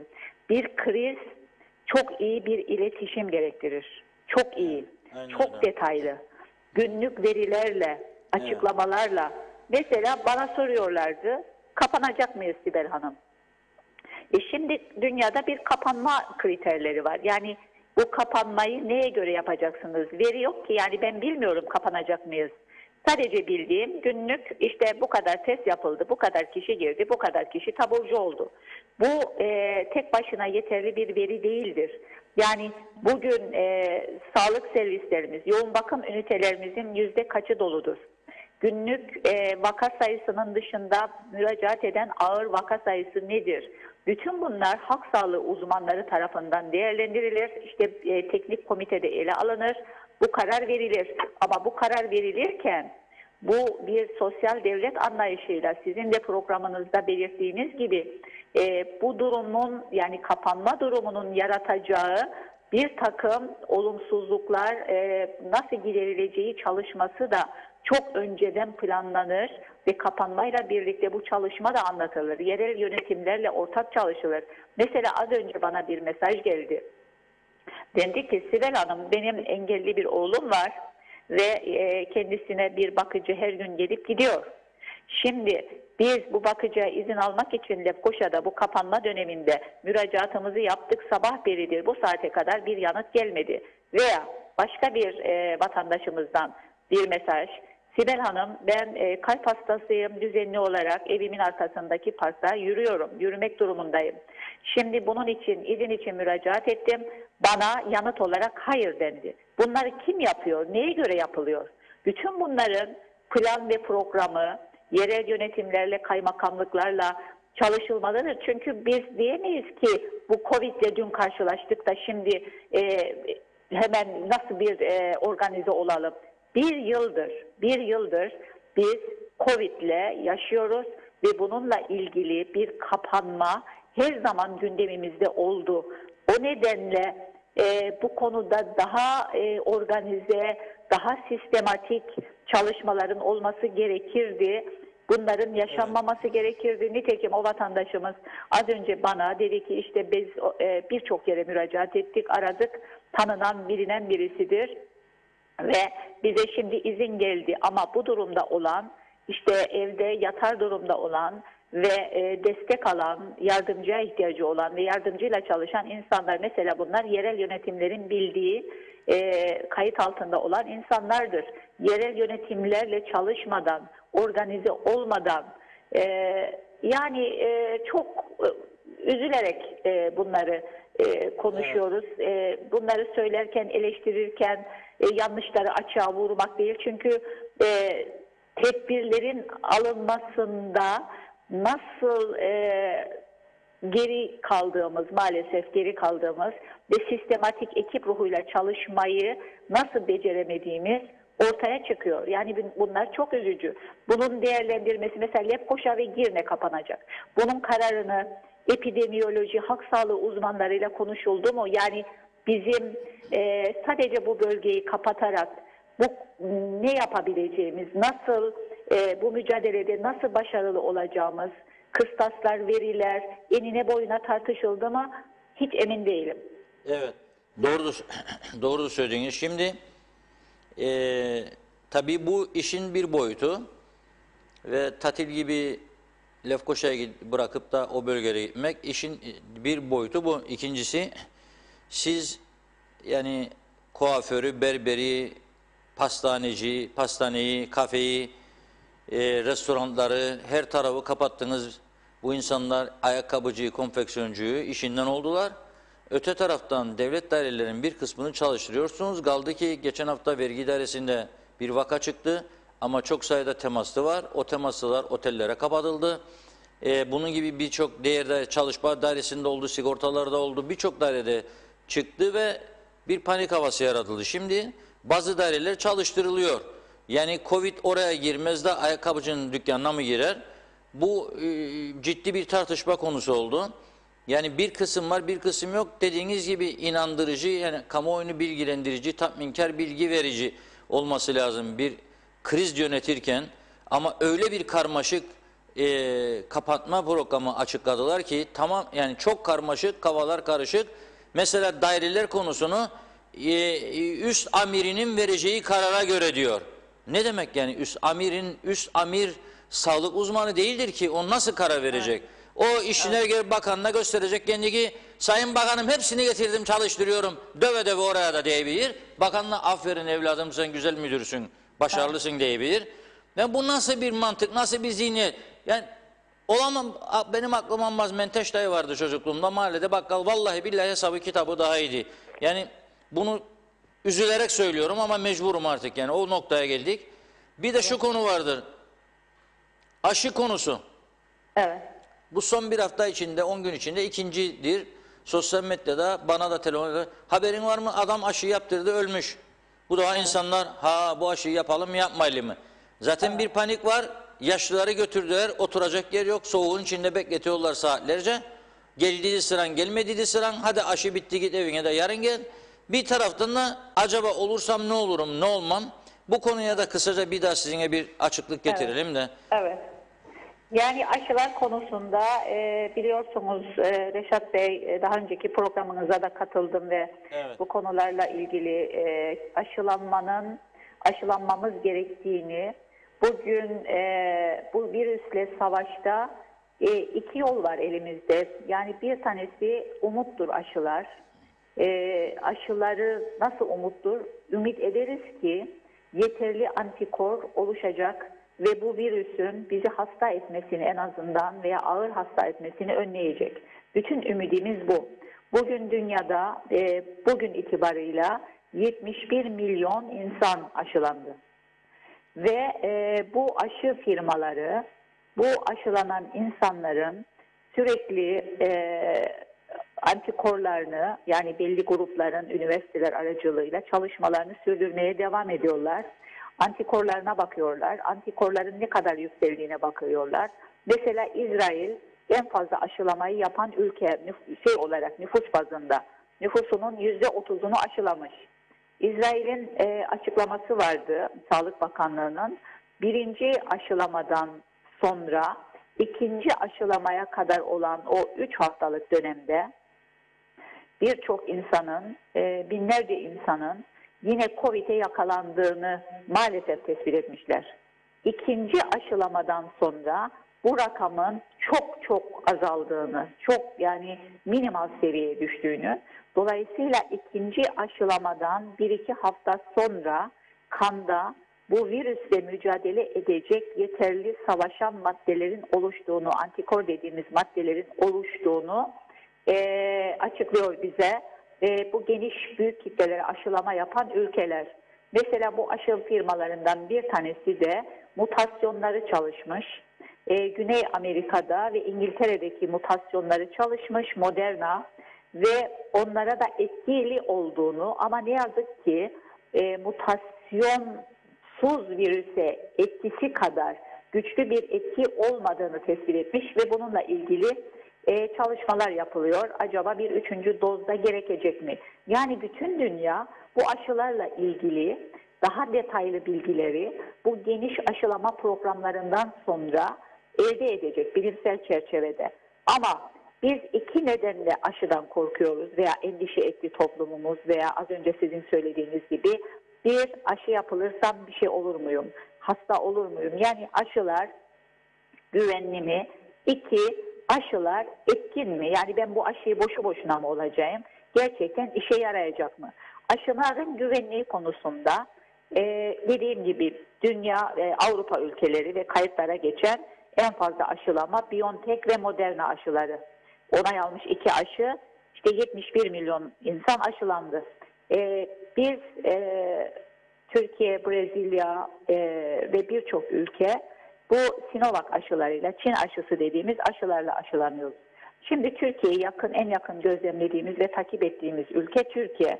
Çünkü hem çok yakın temasımız var hem de hepimiz o üniversitelerden mezun olduğumuz için hocalarımız, arkadaşlarımız bugün bilim kurullarında ve bu görevlerde çalışıyorlar. Çok yaygın bir aşılama oldu Türkiye'de de ve ciddi bir komplikasyon görülmedi. Yani bugün hani gizleme falan denir ya, bugün sosyal medya o kadar etkin ki yani aşılama sonrası ciddi komplikasyonlar gizlenemez. Yani mutlaka ve mutlaka bir şekilde ailenin veya etrafın veya doktorların tespit etmesiyle ortaya çıkar. O nedenle aşıların güvenliği konusunda güvenli aşılar olduğunu söyleyebiliriz. Gönül rahatlığıyla bu aşılar yapılabilir. Evet. Ama bakın bu çok önemlidir. Özellikle anafilaktik reaksiyon geçiren insanlarda yani ciddi alerji, çok ciddi alerjik reaksiyon geçiren ve tedavi altına alınan insanların bu aşılardan uzak durması, şimdi uzak durması gerekir. Ama bu şu demek değildir. Penisiline alerjim var, yaptırayım mı? Bakterime alerjim var, yaptırayım mı? Onlar değil. Bu tür insanlar herhangi bir yabancı ilaca veya vücuda giren işte bir etkene karşı çok ciddi ölümcül reaksiyon gösteren insanlardır. Mutlaka hayatlarının bir döneminde yaşamışlardır.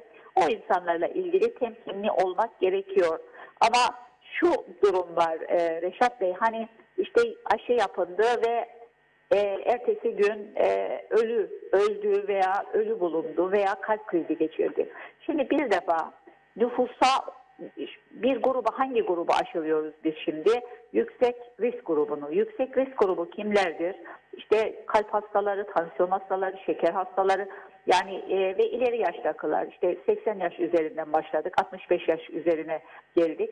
Şimdi bu grupta bu grubun içinde kalp krizi geçirme olasılığı veya yüzdesi normalde aşılanmayanlarda yani normal grupta kaçtı ve şimdi kaçtır. Dolayısıyla zaten kalp krizi geçirme olasılığı veya koa hastası yani bir hastalık durumu olasılığı olan veya emboli atma, pıhtı atma olasılığı olan bir grup.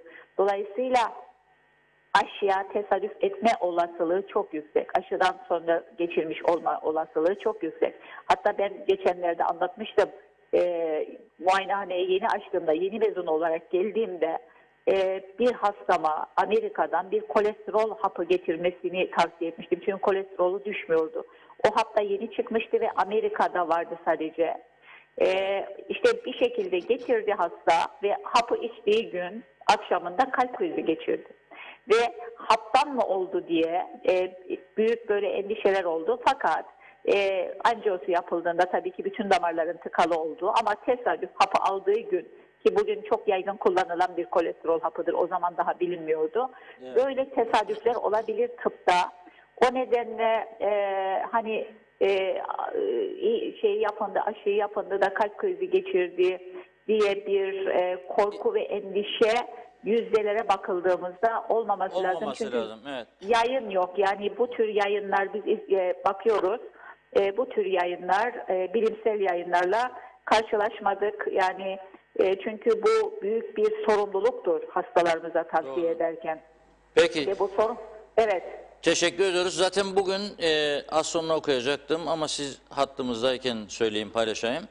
Evet. Dünya Sağlık Örgütü'nün bugün bir açıklama vardı. Çinli firmalara ait 2 yeni tip koronavirüs aşısının acil kullanım listesi açısından değerlendiriyormuş Dünya Sağlık Örgütü. Evet, Bu aşılar birisi işte Türkiye'nin ve bizim kullandığımız Sinovac, diğeri Sinopharm aşısıymış. Evet. Ve zaten 24 ülke şu anda bu aşıyı kullanıyor diyor. Dolayısıyla bunu Dünya Sağlık Örgütü de değerlendirmeye alıyor. Bunu açıklayan Çin Ulusal Sağlık Komisyonu Başkan Yardımcısı Zheng Yixin yapmış bu açıklamayı. Bugünkü gündemde vardır. Evet. Dolayısıyla yani şu aşı bu aşı meselesinden çıkıyor artık. Çin'inki de Avrupa Birliği'nin tasdiklediği aşılarla birlikte kullanılması yönünde girişimler başlatılmış demektir. Çok teşekkür ediyoruz. Ben teşekkür ederim. İyi yayınlar dilerim. Sağ olun. Teşekkür ederim. İyi akşamlar. İyi akşamlar. Sağ olun. Evet, Çin başlangıç Çin'den oldu bu aşının, koronanın. Fakat şu anda Çin bu işi temizlemiş gibi görünüyor. Son 24 saatte sadece 75 tane korona görülmüş. Dün 1,5 milyar nüfusu Çin'de 75 tane Covid-19 vakası görülmüş. Hayatını kaybeden de olmamış. Yani Çin bu işi sıkı tuttu, ilaçladı, temizledi. Her taraf var. Sokakları günlerce kapattı. Sokaklara kadar nasıl ilaçlandığını, caddelerin, yolların, dükkanların hep gördük. Parklar, martlar, her taraf korkunç derecede haftalarca, aylarca ilaçlandı. Kapalı kaldılar bir süre. Sonra açtılar ve şu anda da temizlediler. Ekonomik durumları da gayet iyi gidiyor. Artıdadır yani şu anda. Amerika Birleşik Devletleri'nde de yeni başkan Joe Biden dün yine açıkladı. Bu yaz sezonunun sonuna kadar 300 milyon kişiye aşıları yapılmış olacak. 300 milyon. Baktığımızda bizim bunun içinde 18 üstü aşılanabilecek insan sayısı 300 bin bile değil. Seçmen sayısına göre söylüyorum 280 bin falan insan vardı. Biz bu işi hiç konu etmememiz lazımdı. Ama maalesef biz bugün nasıl aşı olacağımızı bile tartışır durumdayız ve psikolojik olarak sorun yaşıyoruz. Biraz mesaj, Evet. bir önemli konuya geçeceğim çünkü. Tamam. Hızlıca birkaç mesaj daha hemen aktarayım. Arın Taşarkan, Kıbrıs Türk Atatürkçü Gençlik Hareketi Genel Sekreteri. Kuzey Kıbrıs Türk Cumhuriyeti Çalışma ve Sosyal Güvenlik Bakanlığı'na bağlı Lefkoşa ve Girne Sosyal Sigortalar Dairesi İhtiyat Sandığı Çalışma Dairesi, Sosyal Hizmetler Dairesi bugünden itibaren rotasyon şeklinde mesai başlamıştır diyor. İyi yayınlar dilemiş. İrfan Güneysoy, devlet 15 gün kapatmaya korkuyor, 14 Şubat'ta kapalı olup sevgilileri karşısına almak istemiyor demiş İrfan Bey. Necdet Mavi Gözlü, hayırlı akşamlar, iyi yayınlar Funda Hanım, Reşat Bey. Allah'tan bir savaş çıkmadı, yoksa Lefkoşa'da insan kalmayacaktı. Ama çok canını seven insanlarımız varmış. Hepsi arazi oldu. Gittikleri yerlerde koronavirüs yok mu? Bunu kim garanti etti acaba diyor. Böyle bir günde Lefkoşa'yı bırakıp gidenler lütfen gittikleri yerlerde kalsınlar. Öyle korkak Lefkoşa'ya ihtiyacımız yok demiş. Celil Akarpınar, Funda Hanım, Reşat Bey hayırlı yayınlar diliyor. Reşat Bey, siz de benim gibi doğruları konuşuyorsunuz. Durmak yok, yola devam. İnşallah bu düzen düzelecek. Kuzey Kıbrıs halkı büyük bir ders aldı. Yapılacak erken seçimde devleti yönetemeyen hükümet layığını bulacaktır. Saygılar demiş. Şerife Sonatlı, Reşat Bey o şarkıyı unuttunuz. Her şey bitmiştir artık diyor Şerife Hanım da. Yılcan Hacı Emin iyi yayınlar dilemiş. Ahmet Ulubay, ülkedeki siyasi sistem sorun çözmeye yönelik çalışmaların önündeki en önemli engel haline gelmiştir demiş.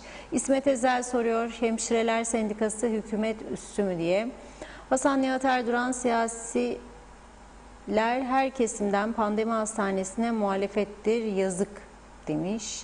Yaşar Aracı, deve kuşu da başını kuma koyar saklandı zanneder. Kuzey Kıbrıs hükümeti de aynı buna benzer önlemler alıyor diyor. Safiye Özkan, tam kapanma olmadı ki, Maliye, Gümrük, Vergi Dairesi ve diğer birkaç daire çalışıyor. Diğer daireler kapanmayla pandemi önlenir mi? Bence önlenmez. Rotasyon yapılsa memurlar açısından risk %50 azalır demiş Safiye Hanım. Kazım Ateş, aşı öncesi mevcut hastalığı olanların aşı sonrasında ölmesi durumunda otopsi yapılıyor mu diye sormuş. Ölüm sebebi olarak aşının bir çarpan etkisi olmuş olabilir mi? Özellikle son günlerde basında çıkan bu haberler sonrasında aşı olmayanların bu konuda korkularını yenmeleri için tıp uzmanlarımız bizlere ne tavsiye etmektedirler diyor. Tabi az önce Doktor Sibel Siber aşılarla ilgili açıklamayı yaptı.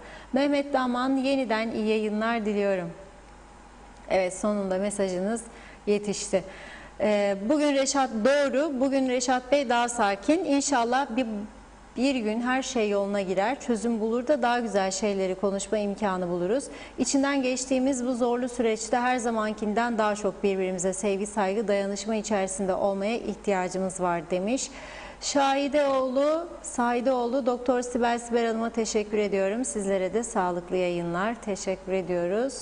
Cyprus Kar, bu kapanmayı tatil olarak değerlendiren birçok kişi İskele ve Karpaz bölgesinden bungalov kiraladılar ve bu bölgelere geldiler. Doğru mu bu yapılan diye sormuş.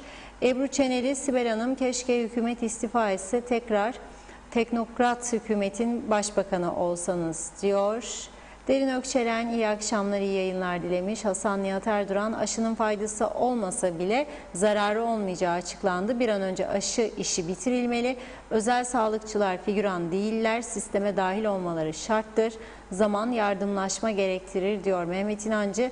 Aşıyı bulan Profesör Uğur Şahin, geçen gün bir video yayınlayarak pandeminin 10 yıl süreceğini üzülerek açıkladı.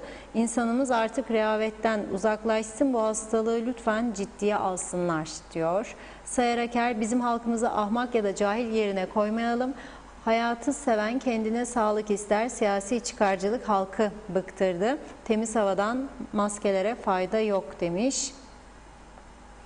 Evet, Safiye Özkan, pazar günü Doktor Arkın Akalın aşı salındı ama perşembe hasta oldu. O zaman aşının etkisi yok mu demiş Safiye Hanım. Şimdi doktorlarımız bunu açıklıyorlar. Aşı ikinci dozdan en az 15 gün sonra etkili. Yani bugün aşı olan birinde aşının etki gösterip göstermediğini kanıtlamak için yaklaşık 1,5-2 ay gibi bir süre geçmesi lazım. Dolayısıyla aşı oldunuz, ertesi gün ya da daha yakın günlerde tabii ki yine yakalanabilirsiniz. Sayar Aker, dünyanın nüfusu 7 milyar oldu. Birkaç yüz milyon aşı koronaya az kalır demek istemiş herhalde. Erol Can Seç'te, Reşat Bey siz aşı olacak mısınız? Hangi aşıyı tercih edersiniz diye soruyor. Son 1-2 mesaj daha okup noktalayacağım. Rıfat Bengihan, Reşat Bey, yaşlı insanlarımız dururken milletvekilleri aşı olmuş. CTP, Halkın Partisi, TDP vekiller reddetmiş diyor. Yorumlar mısınız? Sibel Hanım'a sorar mısınız diye sormuş. Serdal Islandırıcıoğlu, bu memleketin en iyi doktoru Sibel Hanım. Bizim böyle insanlara ihtiyacımız var diyor. Nazime Nalbant da, Reşat Bey, Funda Hanım, bu aşıları da salına iken hasta oldu. Onun için çok kişiler düşünürler. Bu aşıları bir de Londra'da bildirirler. Erken apointman verirler demiş. Yaşlıysan evine taksi yollar, hem seni götürür hem getirir. Parasını da, taksi parasını da verir. Uzakta olsa sevgiler demiş. Bizden de size sevgiler diyorum. Ve evet, şimdi bir kısa ara vereyim mesajlara. Evet Reşat Bey. Şimdi önce çabucak Erol Bey rica evet, aşı olmadım, olacağım. Ama önce bitsin bu yaşlılar. Onlar çok önemlidir. Sonra risk grubunda olan insanlar var. Gerçi bizim meslekler risk grubundadır ama çok daha önemli. Okullar açılmadan öğretmenlere yapılması lazım dedik. Polislerin tamamının yapılması lazım. Polisler şu anda sokaklarda, Alsancak Girne arasını bir getirelim ekranlara. Şimdi oradan çekilen bir fotoğraf gönderdiler bana. Burası Alsancak Girne arası. Araba kuyruğuna bak. Yani bu kadar insanın izinli olduğu, işi olduğuna ben inanmıyorum. Bir bahane yaratıp millet dökülüyor sokaklara. Polisin işi de zor ve orada çok ciddi kontroller yapılıyor. Polis sokaklarda zaten. Ama ne olur, vatandaşlar da polisi zorlamasın. Yani şart değil, yine de bir arkadaşı gidip görecek ya bir yakın evine 3 gün 5 gün görmesek olur. Çünkü iş artık tehlikeli noktaya geldi. 37 yaşında da İngiltere'de bugün bir Kıbrıslı Türk vatandaşımız hayatını kaybetti. Doktor Özcan Hüdaverdi paylaştı. Hiçbir şey yoktu dedi. Fotoğrafı da var. Bak, biz 40 yaşında kaybettik, çok üzüldük, Allah rahmet eylesin. Gerçekten üzüldük ve üzülüyoruz. Bir daha olmasın ama İngiltere'de yaşar. En gelişmiş ülkelerden biri dünyanın, 37 yaşında hiçbir sorunu yoktu diyor. Bir de çocuk sahibi 37 yaşındaki bir insanımızı kaybettik. Ona da Allah'tan rahmet diliyorum. Şu anda biz programı yaparken Kıbrıs Türk Tabipler Birliği'nin başkanı olan Sayın Özlem Gürkut bir paylaşım yaptı. Uyardı beni yakın arkadaşlar. Çünkü bu arada da Sağlık Bakanlığı veya bakanlığın adına birileri Kıbrıs Türk Otelciler Birliği ile temas kurarak bazı otellerin hastaneye çevrilmesi yönünde temas yaptıkları bildirildi bana. İhtiyaç artıyor gittikçe. Demek ki durum hiç de iç açıcı değil. Nitekim bunu şu anda paylaşıyorum. Özlem Gürkut diyor ki hasta sayımız diyor hızla artıyor lütfen diyor. Önceden farklı olarak daha fazla hastamızın hastanede yatarak tedavi alması gerekiyor diyor. Yoğun bakımlarımızda çok daha genç, başka hiçbir hastalığı olmayan hastalarımız var diyor. Sağlık kapasitemiz aşılmak üzere. Sağlık çalışanlarımız da hastalanmaya başladı. Bu durumu daha da zorlaştırıyor diyor. Virüs ve hastalık bir kişiden diğerine maskesiz bir araya gelmekle 2 metreden yakın ve 15 dakikadan uzun süre bir arada olmakla süreye bakmaksızın fiziksel temasla dokunmakla sarılmak, kucaklaşmak, el sıkışmak, öpüşmek gibi bunlardan geçerek bulaşmaktadır diyor. Bunları yapmaktan kaçınınız diyor. Her kim olursa olsun akrabanız, iş arkadaşınız, komşunuz herkes virüsü taşıyormuş gibi davranınız. Lütfen ama lütfen çok acil bir şey olmadıkça evinizden çıkmayınız. Kimseyle bir araya gelmeyiniz. Sokağa çıkma yasağı bize eziyet olsun diye değil, insanlar bir araya gelmesin, hastalık yayılmasın, hız kessin diyedir. Durum ciddiden bile ciddidir diyor. Durum ciddiden bile ciddidir diyor. Uyarıyor. Ben de buradan kendisine teşekkür ediyorum. Bu çok ciddi bir uyarıdır. Ama bir başka kaynaktan gelen mesajı da az önce paylaştım. Otelciler Birliği ile temasa geçerek hastanelerin yetersiz kalmakta olduğu ve bunun için hastane amaçlı kullanabilecek otel talebi olduğu bildiriliyor. Demek ki durum oldukça ciddileşiyor ve bu kısmi kapamayı hükümetin derhal şimdi şu saatte bu kadar açık uyarıdan sonra ciddi bir şekilde değerlendirmesi gerekiyor. Ben de buradan çağrı yapıyorum. Bu işin artık şakası yok. Ya tam ya hiç. Sonu bu işin olmaz. Bakın gördüğünüz insanlar bunlar Girne'ni Aslancağı kapattı. Lefkoşa'yı değil mi? Ama bak Mausa millet gitti Erenköy'e, benim Erenköy'de yazdığım var. Ya da bilmem Mausa, Karpaz'a. Onun için biz de çıkalım ne olacak ya yarım saat gider de gelirsek. İşçiyimiz yapalım.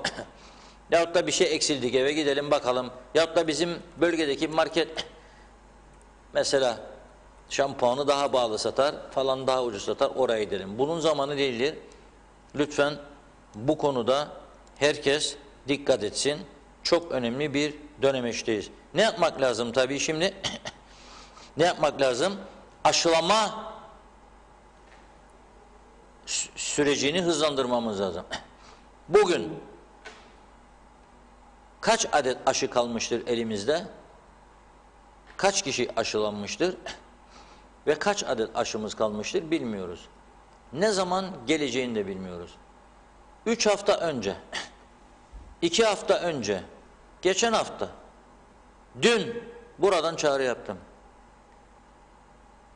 Teşvik ediniz, kampanya açınız, varlıklı insanlarımız da bu işin içine girsin. Onlar da bu ülkede yaşıyor. Onların kapısını çalmayacağını kimse bilmiyor bu olayın. Yardımlaşmayı başlatalım ve aşılarımızı kendimiz alalım, getirelim ve süratle uygulayalım. Emekli bütün hemşire ve doktorları da çağıralım. Zaten mecbur kalacaklar. Ama iş işten geçtikten sonra yapınca ne kıymeti var be kardeşim? Aylardır çağrı yapıyoruz burada. Sen bekliyorsun bıçak kemiğe dayansın. Birçok insan hasta olsun. Gençler diyor kendisi de burada. Da ondan sonra bu saatten sonra hiç olmazsa al artık bu tedbiri. Yap bu, bırak bu inatçılığı. Bu kişisel mesele değildir artık. Ülke meselesidir. Nitekim bugün çok değerli bir insan Sanayi Holding'in genel müdürlüğünü yapmış. Gayet kültürlü. Özel şirketlerde genel müdürlük yapmış. Ekonomik bilgisine güvendiğim Sayın Yücel Dolmacı'nın bir paylaşımı var. Anlatıyor koronaya karşı mücadelede istenen noktaya gelemedik diyor. Aşılama başladı. Bütün dünyada aşılamanın hızı koronanın yayılma hızının önüne geçemedi. Aşının faydalı olacağı muhakkak diyor. Bugüne kadar birçok hastalık aşılarla önlenmiştir. Ancak aşının kesin çözüm olmayacağı koronanın mutasyonuna bağlı diyor. Madem ki şu an seçenek aşıdır diyor, bunu hızlandırmamız lazım diyor ve öneriyor. Aşı konusunda biz de bir şeyler yapabiliriz. 100.000 aşı alsak işin hızı artacak diyor. Bunun tutarı 1 milyon dolardır diyor. Bunu nasıl toplarız diyor. Öneri de yapıyor. Ben de bu öneriyi açıklayacağım buradan. Duyan duysun, duymak istemeyen kulağına pamuk koysun. 1 milyon dolar ister diyor 100.000 adet aşı. Bankalar Birliği üyelerinden diyor 300.000 verebilir. Gıda ithalatçıları, marketler 150.000 diyor. Ecza depoları, eczaneler 50.000, sigorta şirketleri 50.000, vakıflar 100.000, inşaat müteahhitleri, emlakçılar 100.000, gazinolar 200.000 diyor. Aha çıktı 1 milyon. Bunun dışında diyor, emekli cumhurbaşkanları ek ödenekleri, siyasi parti ödenekleri, 10.000 TL maaş üstünde alanlardan kesinti ve 1 milyon doları bu aşar diyor Yücel Dolmacı. Ben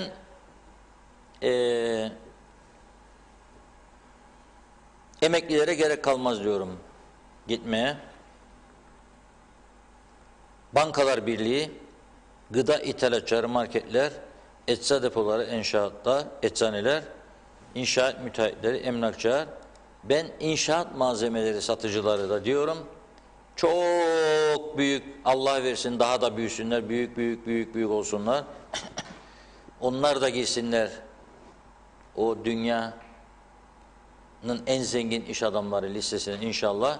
Ama girenlerden başlayalım, girmeyenlere doğru gelelim. Pamuk eller cebe. Bu ülkenin buna ihtiyacı var. Acilen bu kampanyayı birileri başlatmalı ve arkası gelmelidir. Bunun başka çaresi yoktur. Bu arada Cihan Koroğlu Hanım'a da çok teşekkür ediyorum. Az önce Özlem Hanım'ın açıklaması konusunda beni uyardı. O uyarınca girdim Özlem Hanım'ın sitesine ve oradan okudum açıklamasını. Durum diyor ciddiden daha ciddidir diyor Tabipler Birliği Başkanı ve diğer arkadaşım bildirdiği oteller aranıyor şu anda. Onlara da baksın ve baksınlar lütfen, bu durumu bir görsünler. Şimdi az önce Yücel Dolmacı Bey'in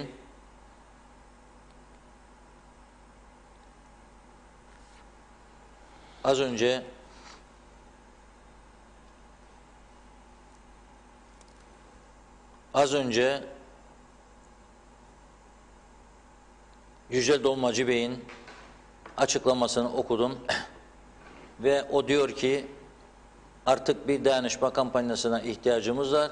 100.000 adet aşı alınsın ve hiç olmazsa süreci hızlandıralım diyor. Bu arada gönderdiler bana, Osman beyaz saçlı kim ise saçlarını boyasın lütfen.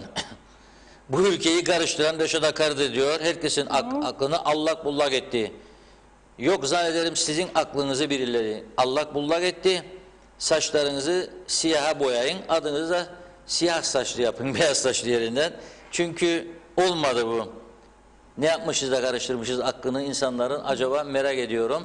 Galiba siz vatandaşların ne kadar büyük bir ilgiyle ve güvenle izlediklerinin farkında değilsiniz. Ya bir siyasi partiye bağlısınız ya başka bir düşünceniz vardır. Gene de düşüncelerinize saygılıyım. Allak bullak etmedim. Allak bullak edenlere düzelmeleri için yardımcı olmaya çalışıyoruz burada. Bütün amacımız da budur. Siz ne yapıyorsunuz acaba bu süreçte, ne gibi katkılarınız oldu? Memleket, vatan, millet, bayrak için, forever tiyarensi için. Osman Bey, birkaç tane yazın göreyim bakayım. Şunu yaptım bugüne kadar deyin. Bakın biz burada nefes tüketiyoruz, vakit harcıyoruz, koronayla savaşıyoruz. Buradan çıkıp gece yarılarına kadar çalışıyoruz. Siz acaba nerede çalışıyorsunuz Osman Bey? Saçları nerede beyazlaştırdınız? Evet. Evet. Şimdi Dimağ Bey Otelciler Birliği Başkanı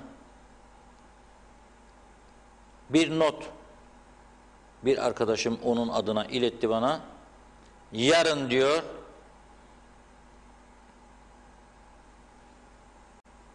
diyor,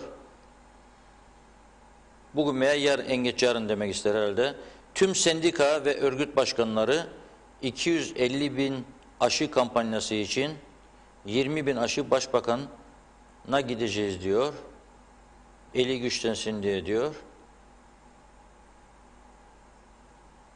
Evet. Dima Bey gidebilir yani, böyle bir teklif demek ki götürmeyi düşünüyor. Dima Bey, bir kampanya başlatalım, aşı kampanyası. Biz bunun için uğraşıyoruz. Buraya şeylerle uğraşacak vaktim yok zaten. Böyle saçma sapan yorumlarla uğraşacak vaktim yok. Kendisine baksın bunun gibi insanlar. İzlemesin bizi ya. En güzeli hiç izlemesin dizi. Memleket battı, insanlar can korkusuyla, 40 yaşında adamlar ölüyor. Daha bazı insanlar bak nelerle uğraşıyor ya. Bak nelerle. Aşı yok salacak, hastane yok yatacak. Hastane kurun diyoruz burada. Memleketin aklını karıştırdık diyor. Bak ama. Vay aklını seveyim senin, kimsen Osman amcam. Evet, benim de okumadığım birkaç mesaj kaldı. Dilerseniz Bak onları yazdı aktarayım. birisi. Bu adam Yani- diyor başbakanlıktadır diyor. Bilmiyorum. Bakayım nerede. Neyse. Bakmaya da gerek yok ya. Neyse biz işimize devam edelim. Evet. Görevimizi yapalım. Takdir edenler de olacak, etmeyenler de olacak. Sonuçta çoğunluk ne derse o olur. Çoğunluk bize derse ki siz iyi yapmıyorsunuz bu arkadaş gibi, zaten izlemelerden görecek, bizi izlemeyecek. Ama eğer beni ararsak muhtarlar, her 10 evin 7 tanesi Diyalog TV 2021'i izler, o zaman benim yolum doğru demektir. Onun 5'i de izlese beni çok büyük başarıdır 8 televizyon içinden. Onun 4'ü de izlese başarıdır. Onun 7'si izliyorsa çok büyük başarı demektir. Biz de bundan mutluluk duyarız. Başka bir beklentimiz de yoktur. Ne bakanlık, ne daire müdürlüğü, ne müsteşarlık, ne de 13. maaş. Ben bir maaşımı da verdim Kızılay kampanyasına. Helal olsun. Bir daha bir şey olursa veririm. Yani hiç korkusuz veririm. Evet. Evet, birkaç mesaj daha okuyayım. Ondan sonra son sözü yine size vereceğim Reşat Bey. Yasemin Durmaz, yine yeni konuşmayı öğrenen çocuklar gibi kapatıyoruz dediler. Ama maddi durumdan, destekten kimse bahsetmedi. Devleti yönetmek bu kadar basit mi diye sormuş. Evet, Hüseyin Kani, Boğazköy'de kalırım. Girne kazası olduğu için ben köye, Minareli köye gidebilir miyim diye soruyor. Hasan Nihat Erduran, milletvekilleri öncelikle aşılanmalı, örnek olsunlar demiş. Mine Gürses, sadece iş yerleri kapalı, sokağa çıkma yasağı yok galiba akşam 8'e kadar diyor Mine Hanım da. Özel Zayıfoğlu, krize müdahale etmek başka bir şey, krizi yönetmek başka bir şeydir. Kriz yönetmek eğitim, bilgi, siyasi irade ister, uzmanlık ister. Öyle doktorumdur, avukatımdır, köylüyümdür, iyi adamdır diye oy verdiğiniz ve hasbelkader makamlara gelmiş insanlarla olmaz bu işler. O yüzden halk olarak ağlamayalım demiş. Mehmet İnancı, ceza yazılmadıkça pandemi engellenemez Reşat Bey. 1 yıl oluyor. Kaç kişi ceza aldı? Çok merak ettim diye soruyor. Hilat Siva iyi yayınlar dilemiş. Geç alınan kararlardan dolayı hem bulaş artacak hem de insanlar yokluğa sürüklenecektir. İnsanlar psikolojik çöküntü içinde ama kimsenin umurunda değil. Sağlık Bakanı da sanırım sinirden gülüyordur diyor. Evet. Bir mesaj daha var. Gürkan Bengü Giritli'den. O da demiş ki bana tepkiler çığ gibi büyüyor. Gündem özelde yorum yapma. Seni lefkeye süreriz diye. Hodri meydan. Öleceksem doğru düşündüğümü söyleyerek öleceğim demiş Gürkan Bengü Giritli. İlyas Genç de Telsim Turkcell'de katkı yapsın bir zahmet demiş. En çok onlar kazandı bu pandemide diyor. Engin Sedat Tözün, iyi akşamlar. Marketleri unutmayın. Parayı en çok onlar kazanır demiş. Bakıyorum okumadığım isimlerden. Osman Şanlı, Reşat Bey siz bir tanesiniz. Her zaman doğruları söylersiniz. En büyük izleyicinizim. Allah size iyilik versin demiş. Candan Tarlan Ali de Kısakananlar çatlasın, var olun Reşat Bey, sizi çok seviyoruz diyor. Akçay Muhtarlığı, Allah seni bu ülkenin başından eksik etmesin Reşat Bey, seni çok seviyoruz. Ve ardından tabii siz böyle konuştuktan sonra Reşat Bey bir sürü mesaj geldi. Bakın gösteriyorum ama kendisini. Bakın bu beyaz saçlıyı meşhur edeceğim şimdi. Bütün ülke görsün portresindeki fotoğraf. Osman beyaz saçlı. Anladınız mı şimdi? Evet. Eski Maliye Bakanı, şimdiki Eğitim Bakanı'yla kahveciğini içer. Saçlıklarını da boya, Osman Bey'le biraz daha yakışıklı olasın ha. O kahveciğiyle beraber. Bu da Başbakanı'ndan bir fotoğraf koy portrene. Neyse. Evet. Evet Reşat Bey. Herkes istediğini söyleyebilir. Bizim moralimizi bozmaya güçleri yetmez. Ben 40 yıldır bu mesleğin içindeyim. 18 yaşından beri uğraşırım gazetecilikte. Hiç kimseden gerilemedim. Hiç de korkum olmadı. Çok büyük de olayların üstüne gitmiş bir insanım. Ülkeye şu anda halkımıza ve memleketimize hizmetten başka bir düşüncemiz yoktur. Ne makam ne menfaat peşinde de değiliz. Bunu zaten halkımız biliyor. Kendimiz burada doğru gördüklerimizi söylüyoruz. Ana görevimiz de budur. Yalakacı medde olmadık, olmayacak. Kibirlerine yağ çekmek için yokuz. Böyle bir şey yoktur bizim karakterimizde. Doğruya doğru, eğri eğri. Yoksa o fotoğrafını koyduğu arkadaş benim 30 senelik tanıdığım arkadaş, ailesiyle konuştuğum, görüştüğüm geçmişte insanlardır. Ama bu görev başkadır, o görev başkadır. O siyasetteyse ben de bu meslekte eleştireceğim de, iyi iş yaparsa öveceğim de. Bu hepimizin normal görevidir. Bu görevimizi yerine getirmeye çalışıyoruz. Bugün bekliyorum. Bakanlar Kurulu mu toplanır, alır kararları, Sağlık Üst Kurumu bilmiyorum. Ama bu sağlık uzmanlarından gelen bu haberler gerçekten hepimizi düşündürmelidir. Bir an önce bu tedbirler daha etkili hale getirilmelidir. İnsanlarımıza da durumun ciddiyeti anlatılmalıdır. Otelciler Birliği, Ticaret Odası, Sanayi Odası, İnşaat Müteahhitleri Birliği, İnşaat, diğerleri, herkes devreye girmelidir.